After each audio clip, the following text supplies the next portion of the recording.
Guys, आज की इस लेक्चर में हम आप सभी को क्लास 12th फिजिक्स के यानी कक्षा 12 भौतिक विज्ञान के बहुत ही महत्वपूर्ण डेरिवेशन को डिस्कस करूंगा। गाइस, हम इससे पहले आप सभी को पूरी किताब से, पूरे सिलेबस से आपको हम 32 इंपॉर्टेंट डेरिवेशन दे चुका हूं और उन्हीं डेरिवेशन को हम डेली करके आपको एक सीरीज चलाकर सोल्यूशन करा रहा हूं। आज के इस लेक्चर में हम आपको 32 डेरिवेशन में से ही आपको एक डेरिवेशन का सोल्यूशन कराऊंगा जो कि आपके एग्जाम को लेकर काफ़ी इंपॉर्टेंट है। गाइस, आप सभी लोग 32 इंपॉर्टेंट डेरिवेशन जो कि आपको तैयार कर ही लेना चाहिए, जो आपके बोर्ड एग्जाम को लेकर बहुत इंपॉर्टेंट है, उसका लिंक मैं नीचे डिस्क्रिप्शन में दिया हूँ, जाकर देख लीजिए। आप सभी लोग काफ़ी हेल्प करेंगे आपके बोर्ड एग्जाम में। गाइस, आज के इस लेक्चर में हम जो डेरिवेशन आपको कराने जा रहा हूँ, यह डेरिवेशन आप सभी के बोर्ड एग्जाम में हर साल रिपीट करता है, किसी न किसी सेट में जरूर पूछता है और इस डेरिवेशन से आपके बोर्ड एग्जाम में डेरिवेशन तो बनता ही है, साथ में न्यूमेरिकल क्वेश्चन भी बनते हैं। तो ये डेरिवेशन आपके बोर्ड एग्जाम को लेकर काफ़ी इंपॉर्टेंट है। तो सभी लोग पूरी कंसंट्रेशन के साथ में लेक्चर को देखना और लेक्चर के लास्ट जाते जाते आप सभी को, अगर ये डेरिवेशन आप पहली बार भी पढ़ रहे हैं फिर भी आपको तैयार हो जाएंगे, याद हो जाएंगे। लेकिन ज़रूरत है पूरे कंसंट्रेशन के साथ में लेक्चर को लास्ट तक देखना है। जिन चीज़ों को मैं कहूँगा कि सीधे याद कर लीजिए, आप उन चीज़ों को सीधे याद कर लेना। जिन चीज़ों को मैं कहूँगा कि कमेंट बॉक्स में कमेंट कीजिए, उन चीज़ों को कमेंट बॉक्स में कमेंट करना, ताकि चीज़ें आपके दिमाग में बैठ जाएं, याद हो जाएं।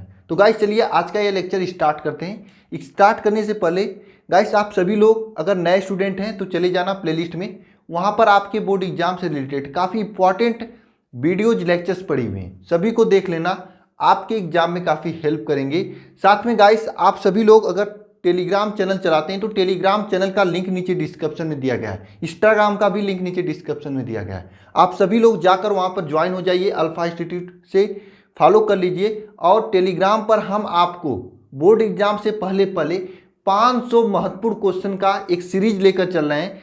गाइस, आप अगर उन 500 महत्वपूर्ण क्वेश्चन तैयार कर लेते हो तो बोर्ड एग्जाम में आने वाला कोई भी क्वेश्चन उससे बाहर नहीं जाएगा, लेकिन तैयार आपको करना पड़ेगा। मैं सीरीज लेकर चल रहा हूँ, करीब 250 प्लस क्वेश्चन अभी तक आज की डेट तक हो चुके हैं। तो गाइस, आप सभी लोग अगर नए हो तो जाकर देख सकते हो, काफ़ी हेल्प करेंगे वे सभी क्वेश्चंस, टेलीग्राम चैनल पर आपको मिलेगा। तो गाइस, चलिए स्टार्ट करते हैं आज का यह लेक्चर। देखिए, वह डेरिवेशन कौन सा है जो कि बहुत ही इंपॉर्टेंट डेरिवेशन है आप सभी के लिए, कि एक समान त्रिज्या के एक चुंबकीय क्षेत्र में, एक समान त्रिज्या वाले एक चुंबकीय क्षेत्र में एक धारावाही लूप रखा गया है। क्या रखा गया है? एक धारावाही कुंडली या लूप रखा गया है। तो उस लूप पर आरोपित बल टाउ को आपको निकालना है। Tau is equal to NIAB sine theta निकालना है। इसे आपको डेरिवेट करना है कि एक समान चुंबकीय क्षेत्र में अगर कोई धारावाही लूप रख दें तो उस धारावाही लूप पर कार्य करने वाला बल युग्म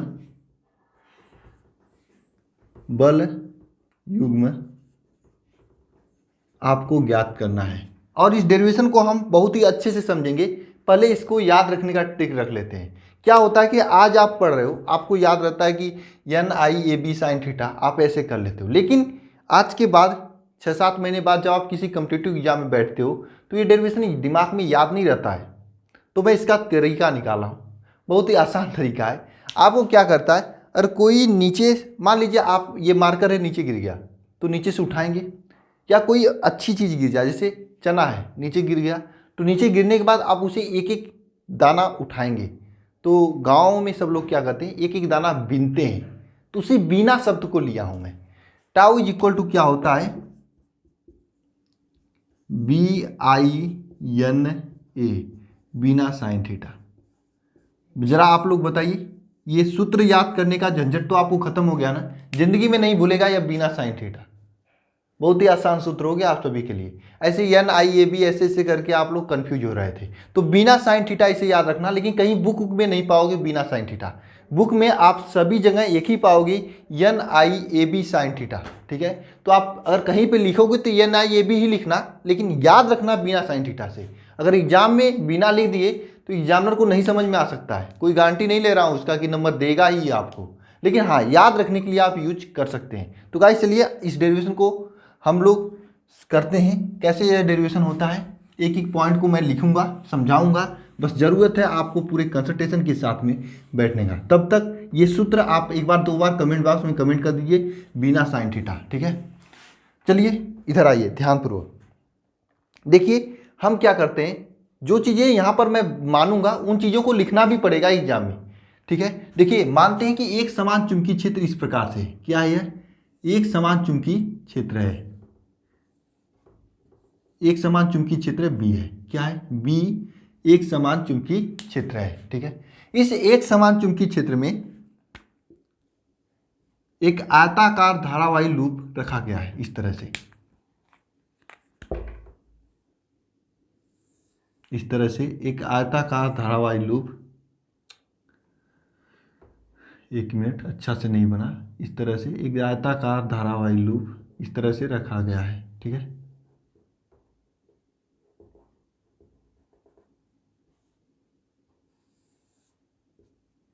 ये आयताकार धारावाही लूप इस चुंबकीय क्षेत्र, एक समान चुंबकीय क्षेत्र बी में रखा गया है। यह आयताकार धारावाही लूप क्या है, इसका नाम लिख देते हैं ए बी सी और डी।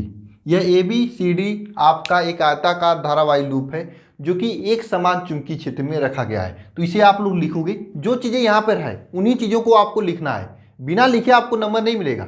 ये फिगर आपको ऊपर बनाना है, मैं आपको बताया था कि किस तरह से डेरिवेशन को किया जाता है, जो देखे होंगे उनको मालूम होगा।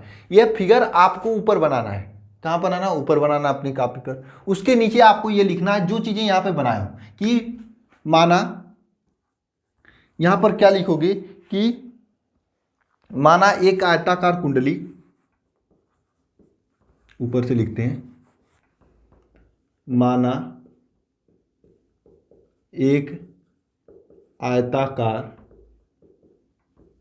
कुंडली या फिर धारावाही लूप, एक आयताकार कुंडली या फिर धारावाही loop A B C D है, जो एक समान चुंबकीय क्षेत्र बी में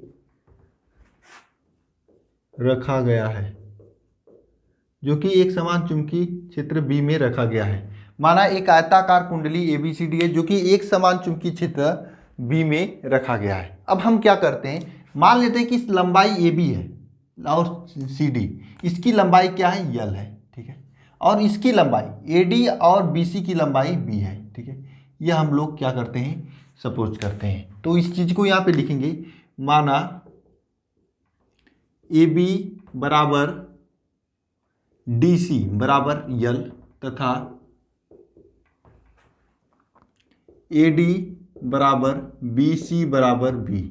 ये हम लोग मानते हैं कि AD और DC की लंबाई L है और AD और BC की लंबाई क्या है, B है, ये मानते हैं। ठीक है, तो जब इसे आयताकार लूप को हम किसी चुंबकीय क्षेत्र में रखेंगे तो आपको एक कंसेप्ट याद होगा, आप लोग जानते होंगे कि जब आयताकार धारावाही लूप को, चालक को हम चुंबकीय क्षेत्र में रखते हैं तो चुंबकीय क्षेत्र में एक बल कार्य करने लगता है, एक बल कार्य करने लगता है। बल की दिशा को हम लोग प्लेमिन के बाएं हाथ के नियम के आधार पर निकालते हैं, और जब लूप में अगर धारा आई दक्षिणावर्त में प्रवाहित हो रही है तो ये सब कहानी है। आपका क्या कहानी है, आप लोग ये जानते हो कि इस लूप को अगर हम चुंबकीय क्षेत्र बी में रखे गए हैं, इस चुंबकीय क्षेत्र में बी में रखने पर इसमें धारा बहेगी, धारा मान लेते हैं ये बह रही है आपकी दक्षिणावर्त दिशा में धारा।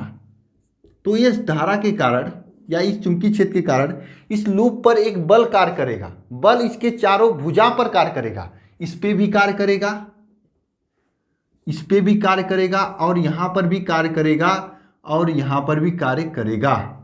इस पे चारों भुजा में बल कार्य करेगा। इस पे मानते हैं F3 कार्य कर रहा है और इस पे F4 कार्य कर रहा है, यहाँ पर F1 कार्य कर रहा है और यहाँ पर F2 कार्य कर रहा है। बात समझ में आई आपको, इस आयताकार लूप के चारों भुजा पर एक बल कार्य करता है। कब, इसे चुंबकीय क्षेत्र में जब रखते हैं तब इसमें धारा आई बहती है तब। अभी इस बल के लिए मैं फार्मूला भी निकालेंगे, किस तरह से निकालते हैं फार्मूला। आप ये पढ़े हो, पहले क्या पढ़े हो, F is equal to BIL sine theta पढ़े हो ना, वही फार्मूला। ठीक है, यही फार्मूला है आपका। ठीक है, ज़्यादा परेशान होने की जरूरत नहीं है। अभी इसके बाद आप लोग लिखो कि आयताकार लूप पर, आयताकार लूप के भुजाओं पर, आयताकार लूप पर एक लूप पर एक बलयुग्म कार्य करता है जब लूप में धारा I बहती है। जब लूप में आपकी धारा I बह रही है तो इस आयताकार जो बल है, आयताकार लूप है, उसमें एक बलयुग्म कार्य करता है। देखिए ध्यानपूर्वक यहाँ पर आप सभी लोग देखिए, F का दिशा ऊपर की ओर है और F4 का दिशा नीचे की ओर है। F3 का दिशा ऊपर की ओर है, F4 का दिशा क्या है, नीचे की ओर है। तो F3 और F4 एक दूसरे को कैंसिल आउट कर देंगे। यहाँ पर केवल दो बल बचेगा, F1 और F2, और यही बल युग्म की तरह कार्य करेगा। तो आप सभी लोग लिखोगे कि लूप के भुजा AB पर कार्य करने वाला बल, लूप के भुजा AB पर कार्य करने वाला बल, लूप के भुजा AB पर कार्य करने वाला बल, इस भुजा AB पर कार्य करने वाला बल आप लोग निकालोगे। क्या होता है लूप के भुजा AP पर कार्य करने वाला बल? आपको मालूम होगा F is equal to IBL, ये फार्मूला होता है। अब यल क्या होता है? इस लूप की लंबाई क्या है? लूप की लंबाई स्मॉल यल है। I तो सिप में धारा बह रही है ना, तो ये I धारा हो गया और चुंबकीय क्षेत्र B हो गया, तो ये F1 का मान हो गया। इसी प्रकार से लूप के भुजा, ये वाला भुजा CD पर कार्य करने वाला बल, CD पर कार्य करने वाला बल क्या होगा? F2 क्या होगा देखना, IBL। ये भी IBL होगा क्योंकि इसकी भी लंबाई तो यल है और ये भी B चुंबकीय क्षेत्र में रखा गया है और इसमें भी I धारा बह रही है, तो इसकी भी मान क्या होगा? IBL, और इसकी भी मान क्या होगा? IBL। तो इन दोनों को समीकरण नंबर 1, समीकरण नंबर 2 मानते हैं हम लोग, ठीक है, कुछ टाइम के लिए। अब क्या करते हैं, मुझे प्रूव करना है टाउ का मान। तो आप लोग जानते हो बल युग्म टाउ इज इक्वल टू क्या होता है? टाउ इज इक्वल टू होता है बल गुणे या बल क्रॉस लंबवत दूरी, ये होता है। क्रिया रेखा से लंबवत दूरी होता है, ठीक है। अब क्रिया रेखा से लंबवत दूरी क्या होता है, ये सभी चीज़ें अगर मैं बताने बैठूंगा तो ये लेक्चर के कई पार्ट निकल जाएंगे, क्योंकि ये कक्षा 11 में पढ़ना चाहिए था। अगर नहीं पढ़े हो तो जो चीज़ें मैं कह रहा हूँ याद करने के लिए उसे याद कर लेना। अब मैं क्या करते हैं, ये जो फिगर है इस फिगर को हम एक रफली ड्रा करते हैं, ठीक है, इस तरह से। इस फिगर को मैं यहाँ पे ड्रा करते हैं। मानते हैं ये आपका है, एक तो पॉइंट ये है, एक पॉइंट ये है। इस पॉइंट पर बल जो है एक ऊपर की तरफ इस तरह से कार्य कर रहा है और यहाँ पर एक नीचे की ओर कार्य कर रहा है। ये वाला ऊपर की ओर कर रहा है, ये नीचे की ओर। इसे F1 लिख रहे हैं, इसे F2 लिख रहे हैं, ठीक है। ये दो बल है। तो क्या करता है कि ये तो बल आपके पास है, टाउ इज इक्वल टू अगर आप निकालोगे तो बल तो है F यहाँ पर है आपका, जो कि दोनों का मान बराबर है, IBL, ये तो है। अब लंबवत दूरी की बात करते हैं। लंबवत दूरी किसका? इन दोनों की क्रिया रेखा से लंबवत दूरी निकाली जाती है। अब मुझे नहीं मालूम कितने लोग क्रिया रेखा के बारे में पढ़े होंगे कि क्रिया रेखा क्या होता है, टाउ मतलब बल युग्म कैसे निकाला जाता है। अगर आप लोग में से सभी लोग नहीं पढ़े होंगे, कुछ लोग तो बायो के होंगे, उनको पढ़े भी होंगे तब पर भी याद नहीं होगा, भूल गया होगा, तो सीधे आप लोग सीधे क्या करोगे, यहाँ पर इस तरह से बनाओगे त्रिभुज की तरफ, ठीक है। तो आपका ये जो क्रिया रेखा से बल है यही है, क्रिया रेखा से ये दूरी है, यही दूरी है। इस क्रिया रेखा के दूरी के बराबर आपको पता करोगे, ऊपर का ये कोण थीटा होता है, इसका दूरी क्या होता है? B sin theta. आपको याद कर लेना है कि इसकी दूरी B sin थीटा होता है। तो यहाँ पर ये लंबवत दूरी का मान, यहाँ से ये B sin थीटा आप लोग रख लेना है, B sin थीटा। वैसे आप लोग अगर निकालोगे तो आपको मालूम होता है क्या होता है, sin theta is equal to लंब बटे कर्ण। अब इसमें लंब कौन होता है, कर्ण कौन होता है? तो 90 डिग्री के सामने वाला कोण क्या होता है? कर्ण होता है, ठीक है। इस तरह से अगर आप कर्ण और लंब को लेकर निकालेंगे तो बी साइन थीटा आपका वैल्यू आ जाएगा। क्या आ जाएगा? बी साइन थीटा आपका वैल्यू आ जाएगा, ठीक है। तो आपको इसके चक्कर में नहीं पड़ना कैसे बी साइन थीटा आएगा, आपको सीधे ये याद रखना कि ये लंबवत दूरी आपका बी साइन थीटा होता है। अब इसे सॉल्व कर लेना है, आपका आंसर आ जाएगा। टाउ इज इक्वल टू क्या हो जाएगा, अगर आप सभी लोग इसे सॉल्व करोगे तो करो I B L cross B, L into B sine theta. अब ये बताइए यल क्या है? लंबाई। बी क्या है आपका? चौड़ाई। तो लंबाई गुणे चौड़ाई, लंबाई गुणे चौड़ाई करोगे तो ये क्या क्षेत्रफल ही होता है ना। तो लंबाई गुणे चौड़ाई यानी L into B is equal to क्या हो जाएगा? ए हो जाएगा। तो यहाँ पर यल इंटू बी है तो इसका मान क्या रखेंगे? आई बी ए साइन थीटा, ये रखेंगे। ये आपका आधा फार्मूला हो गया। आधा क्यों करें? क्योंकि यहाँ पे यन नहीं है। यन का मतलब क्या होता है, अगर इस कुंडली पर यन फेरे हैं, मान लीजिए 10 फेरे हैं तो यहाँ पर 10 की गुणा हो जाएगी। अगर 11 फेरे हैं तो 11 की गुणा हो जाएगा। 15 फेरे हैं तो 15 का गुणा हो जाएगा। अगर यन फेरे हैं तो टाउ का वैल्यू क्या हो जाएगा? Tau is equal to N I A B sine theta. अब इसका सामान्य अर्थ यहाँ पर है, यन आपके फेरों की संख्या है, आई इसमें बहने वाली धारा है, ए यहाँ पर क्षेत्रफल है, बी यहाँ पर क्या है आपका? चुंबकीय क्षेत्र है, और साइन थीटा तो ये एंगल ही है, आपको मालूम है। तो ये पूरा डेरिवेशन हो गया कि एक समान चुंबकीय क्षेत्र में रखे किसी भी धारावाही लूप पर कार्य करने वाला बल युग्म tau is equal to N I A B sine theta होता है। साथ में एक चीज और ध्यान रखना, एन आई ए को हम लोग क्या कहते हैं, आपको मालूम होगा कि एन आई ए इसको हम यम से प्रदर्शित करते हैं, वो भी कैपिटल वाले यम से, ठीक है। आप सभी लोग जानते हो कि नहीं, इसे कैपिटल वाले यम से प्रदर्शित करते हैं एन आई ए बी को, जिसे हम लोग क्या कहते हैं? चुंबकीय आघूर्ण कहते हैं। ये क्या है आपका? चुंबकीय द्विध्रुव आघूर्ण, चुंबकीय द्विध्रुव आघूर्ण। तो चुंबकीय द्विध्रुव आघूर्ण इज इक्वल टू क्या होता है? एन आई ए। तो इस एन आई ए को हम चुंबकीय द्विध्रुव आघूर्ण यम से रिप्लेस कर देते हैं, तो टाई इज इक्वल टू एक नया फार्मूला आएगा एम बी साइन थीटा। क्या आ जाएगा? M B sine theta. और यह फार्मूला इस प्रकार से भी पूछा जाता है, tau is equal to A M cross B, M cross B, ये भी पूछा जाता है।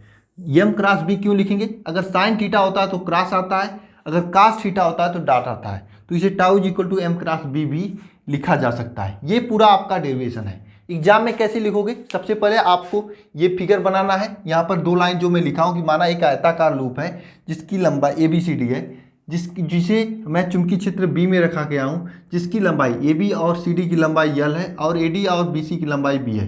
ये सभी कहानी लिखोगे। उसके बाद आप जानोगे कि आयताकार बल युग्म आयताकार लूप पर एक बल कार्य कर रहा है। उस बल के लिए में जो धारा बहती है इस आयताकार लूप में आई बहती है। इसकी दिशा कैसे निकालोगे? प्लेमिन के बाएं हाथ के नियम से निकालोगे, और इसकी दिशा क्या होती है? दक्षिणावर्त होती है। ये सभी चीज़ें आपको याद होनी चाहिए, तैयार होनी चाहिए। अब हम लोग क्या करते हैं कि इसकी एक भुजा और दूसरी भुजा, इन दोनों भुजा पर कार्य करने वाला बल ज्ञात करते हैं। बल F इज इक्वल टू आपको मालूम है आई बी एल होता है।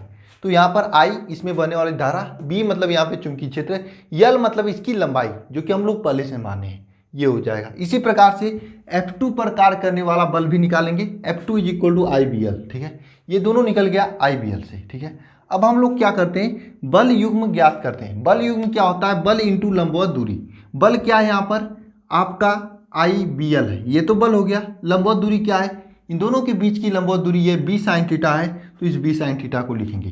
देखिए यल क्रॉस बी को हमेशा ए से बताया जाता है, क्षेत्रफल ए को बताया जाता है। यहाँ पे मैं करके भी दिखाया हूँ कि यल क्रॉस बी एक क्षेत्रफल के बराबर होता है। ठीक है, आप लोग यल क्रॉस बी के यहाँ पर ए रख देना तो I B A sine theta होगा। अब आपको मालूम है N I A equal to क्या होता है? Capital M. तो कैपिटल एम क्या होता है? चुंबकीय द्विध्रुव आघूर्ण होता है।